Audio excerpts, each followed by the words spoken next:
সংযুক্ত আরব আমিরাত জাতীয় ক্রিকেট দলের দেওয়া 161 রানের লক্ষ্য তাড়া করে টিকে থাকার লড়াইয়ে নামবে আফগানিস্তান জাতীয় ক্রিকেট দল।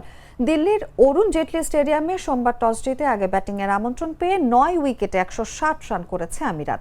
ইনিংসের শুরুতেই ধাক্কা খায় আমিরাত। 0 রানে আরিয়ান শর্মা ও 10 রান করে অধিনায়ক মোহাম্মদ ওয়াসিম আউট হন। এরপর আলিশান শারাফু ও শোয়েব খান দলকে ঘুরে দাঁড়াতে সাহায্য করেন। তৃতীয় উইকেটে তাদের 84 রানের জুটি আমিরাতকে শক্ত ভিত দেয়। শারাফু 31 বলে 40 রান করে ফিরলেও এক প্রান্ত আগলে রেখে দারুণ ইনিংস খেলেন শোয়েব খান। তিনি 48 বলে 68 রান করেন, যেখানে ছিল 6-4 ও 4 ছক্কা। তার ইনিংসেও লড়াকু সংগ্রহ পায় দলটি। শেষ দিকে ব্যাটাররা বড় অবদান রাখতে না পারায় স্কোর আর বাড়েনি। আফগানিস্তানের হয়ে আজমত উল্লাহ ও ওমর জাই 4 উইকেট নেন। এছাড়া মুজিবুর রহমান 2টি ও রশিদ খান 1টি উইকেট শিকার করেন। এখন জয়ের জন্য আফগানিস্তানের লক্ষ্য 161 রান।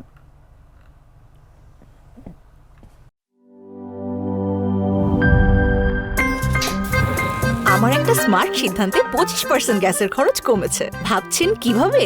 সাধারণ গ্যাস স্টোভ বদলে আমি এনেছি আরএফএল গ্যাস স্টোভ। এর সাইন্টিফিক নজল ও ব্রাস বার্নার ক্যাপ সমানভাবে তাপ ছড়িয়ে রান্না করে দ্রুত। তাই গ্যাসও বাঁচায় 25%, টাকাও বাঁচে 25%। আরএফএল গ্যাস স্টোভ নিরাপদ ও গ্যাস সাশ্রয়ী।